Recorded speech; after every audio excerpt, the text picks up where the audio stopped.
Firman Tuhan katakan bahwa Tuhan akan memberikan upah kepada kita yang memiliki keberanian maju bersama Tuhan.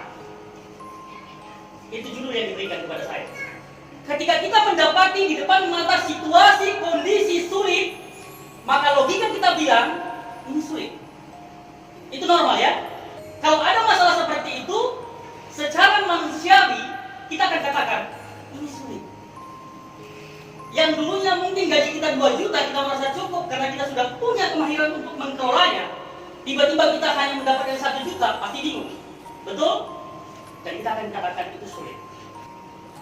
Banyak ayat mengatakan siapa yang bekerja di dalam pelayanan, bekerja untuk Tuhan, dia akan mendapatkan upah.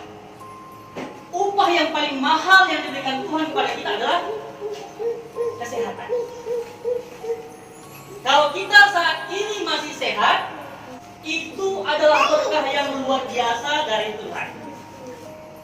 Oleh karena fakta itu memang sahabat, saudara yang dikasihi Tuhan, kita memang harus mencari Tuhan. Bukan bersembunyi, bukan berdiam, tetapi firman Tuhan katakan harus berani maju bersama Tuhan. Amin.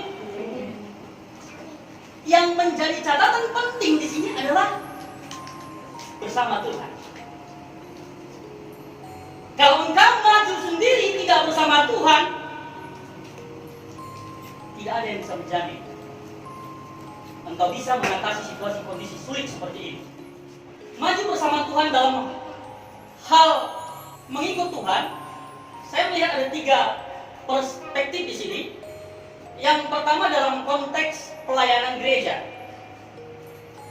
Sampai hari ini kita masih dalam sukacita ya, merayakan 10 tahun berdirinya gereja ini. Ini menunjukkan bahwa gereja ini, jemaat ini mau maju bersama Tuhan.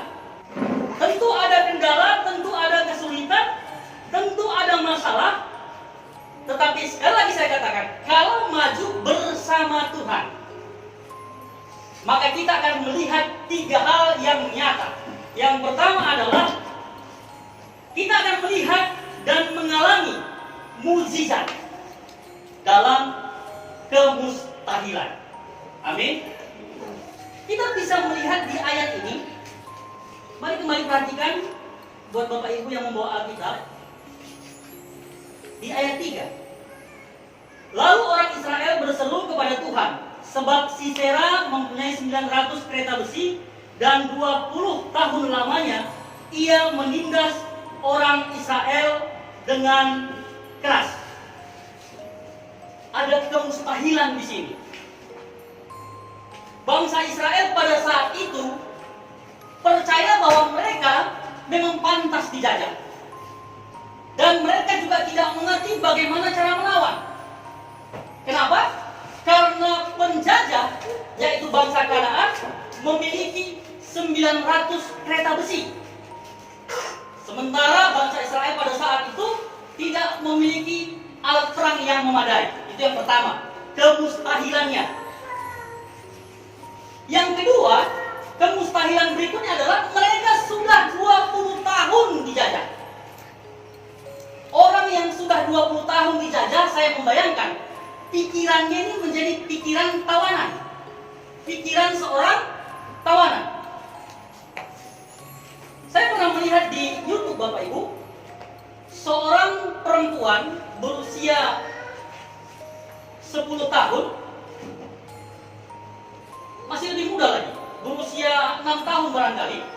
Kemudian karena tidak disukai oleh orang tuanya, perempuan ini dimasukkan ke dalam gudang, disekap ke dalam gudang. Dan ketahuannya, setelah perempuan ini ada di dalam gudang tersebut selama 20 tahun. Di dalam gudang tersebut, perempuan ini hanya berteman dengan seekor anjing. Jadi setiap kali majikan orang tuanya ini memberi makanan memang, tetapi gudang itu tidak pernah dibuka. Anak perempuan itu dikurung di sana, tidak ditemani oleh siapapun selain seekor anjing. Ketika kasus itu terungkap, kemudian media datang meliput, polisi datang membebaskan si perempuan itu. Bapak Ibu tahu apa yang terjadi kepada si perempuan itu? Si perempuan itu sudah tumbuh menjadi perempuan yang dewasa karena sudah berusia 26 tahun. Tapi yang mengejutkan adalah perempuan ini tidak bisa berjalan tegak. Dia berjalan seperti seekor anjing. Bisa nangkap di sini ya? Kenapa bisa begitu? Karena selama 20 tahun tidak ada yang mengajari dia berjalan tegak. Hal ini yang saya bayangkan terjadi di dalam bangsa Israel pada saat itu. Mereka sudah terbiasa terjajah. Mereka sudah terbiasa menderita. Mereka sudah terbiasa menerima kelakuan-kelakuan yang tidak baik dari bangsa Kanaan. Sehingga untuk melawan situasi kondisi mereka tidak punya nyali. Padahal Allah melalui Deborah mengatakan bahwa mereka adalah umat pilihan Allah, umat yang dikasihi Allah. Poin pentingnya di sini apa bagi kita, Bapak Ibu? It's okay, kita mengerti bahwa situasi kondisi saat ini tidak baik. Tetapi itu bukan menjadi alasan bagi kita untuk berdiam diri. Tidak menjadi alasan bagi kita untuk menangis, untuk minta dikasihani. Harusnya ini adalah momentum bagi kita untuk semakin mendekatkan diri kepada Tuhan. Amin. Di saat kita tertekan, di saat kita merasa situasi kondisi tidak baik, maka harusnya kita semakin bergiat mencari Tuhan. Gereja harus tetap maju bersama Tuhan dengan berani supaya mendapat upah. Upah tadi salah satunya adalah melihat mukjizat di dalam kemustahilan. Yang kedua, Bapak Ibu, saya melihat penting kita pahami belakangan ini bahaya COVID-19 bukan hanya menyerang kesehatan, tetapi juga banyak menyerang rumah tangga. Kaitannya biasanya dengan ekonomi. Tapi mari kita perhatikan bahayanya. Kalau kita tidak maju bersama Tuhan dengan berani, maka rumah tangga akan kena imbasnya. Ketika kita berpikir untuk maju bersama Tuhan, libatkan keluarga kita. Amin. Suami dan istri, firman Tuhan katakan, lebih baik berdua. Jangan ketika ada masalah, ada situasi kondisi yang tidak baik seperti ini, sendiri-sendiri berjalan. Harus disatupadukan. Sebab kalau suami dan istri sehati, seia sekata, maka keluarga itu akan kuat. Yang kedua, kita akan melihat campur tangan Tuhan dan menerima kemenangan. Dalam ayat ini kita melihat kemustahilan. Musuh diperlengkapi dengan 900 kereta besi. Juga mereka sudah dijajah 20 tahun. Itu mustahil bisa mengalahkan orang-orang seperti itu. Tetapi Tuhan campur tangan. Tuhan menolong. Saya suka sekali statement Bro Ronald ketika dia mengalami kesulitan uang. Dia bilang, ya udahlah, pasti Tuhan punya cara untuk menyediakan. Ya memang Tuhan itu Yehova Jireh. Tuhan mencukupkan. Kita akan melihat pertolongan Tuhan dinyatakan kalau kita maju bersama Tuhan.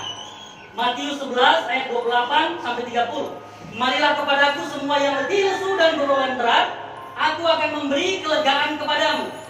Jangan pisahkan dengan ayat berikutnya, karena di situ pentingnya untuk memahami ayat ini. Firman Tuhan katakan, pikulah kuk yang kupasang dan belajarlah padaku, karena aku lemah lembut dan rendah hati, dan jiwamu akan mendapat ketenangan. Sebab kuk yang kupasang itu enak dan bebanku pun ringan.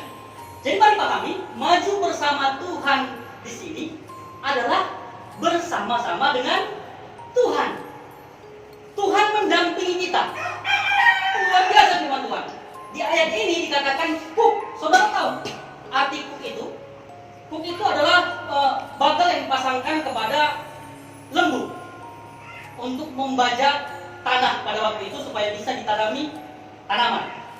Jadi kalau konteks pada waktu itu, lembu itu yang membajak biasanya 2 ekor. Satu lembu yang, atau kerbau ya, bisa saja. Lembu yang besar, yang dewasa. Kemudian satu lagi didampingi lembu yang muda. Jadi mereka dipadukan dengan kuk tadi, supaya lembu yang muda tadi tidak bisa lari. Pertama. Kedua, lembu yang muda tadi belajar dari lembu yang dewasa ini, bagaimana caranya membajak tanah dengan benar.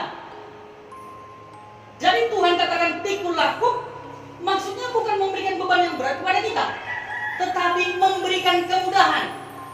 Kenapa? Karena kuk itu sebenarnya terpasang dengan Tuhan kita. Kalau lembu yang muda ini dipasangkan kepada lembu dewasa, lembu yang muda pasti berontak memang. Gak nyaman, masih susah diatur, susah diajar. Itu sebabnya perlu kuk tadi. Sehingga walaupun dia melawan, mungkin punggungnya akan lecet-lecet, tetapi dia tidak lari dari si lembu dewasa tadi. Dan lambat laun kemudian, lembu muda ini bisa belajar bagaimana menjadi lembu yang baik di dalam mengolah tanah tadi, supaya tanah tadi bisa ditanam. Itulah perumpamaan yang baik yang Tuhan berikan kepada kita, supaya kita memahami hubungan kita dengan Tuhan. Tuhan tidak hanya mengajar kita, hei jalan ke sini, hei lakukan ini, hei lakukan itu. No. Tetapi Tuhan mendampingi kita. Amin. Tuhan mengerti ketika kita menangis. Tuhan mengerti memahami ketika kita sedih. Bahkan Tuhan juga itu merasakan ketika kita lapar. Dia bersama-sama dengan kita, saudara.